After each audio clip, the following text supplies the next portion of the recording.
Nahimong bibo karon ang dakong palengke sa Cagayan de Oro City sa ilang pagsaulog sa ika-21 nga araw ng Cogan Market. Subay sa okasyon, giabisuhan ang mga motorista nga likayan una ang pag-agi sa Osmeña Yakapin Street tungod temporaryong gisirado ang dalan. Ang detalye sa report ni James Paulo Yap. Pinaagi sa usa ka motorkada ug zumba. Hugyaw nga gibuksan sa mga opisyales sa Cogon Central Vendors Association ang kasaulugan sa ika-21 nga araw ng Cogon Market karong adlaw. Makarelax pod kadyot ang mga vendors sa nagkadaiyang aktibidad nga giandam alang sa duha ka adlaw nga selebrasyon sama sa basketball game ug social services caravan.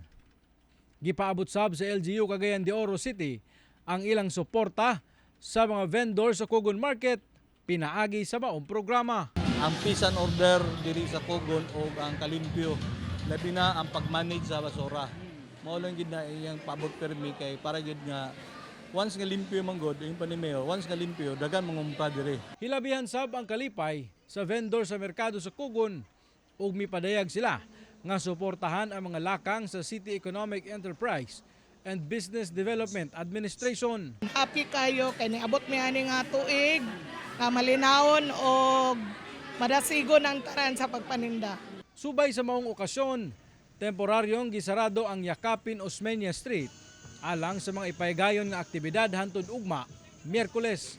Busa, musubay lang usa ang mga motorista sa mga alternatibong ruta. Mangayo gyud ko og kanang dispensa na i-close na to para lang isa ka adlaw kay gihimog basketball court ug activity center para sa ato mga vendors sa Cogon Market.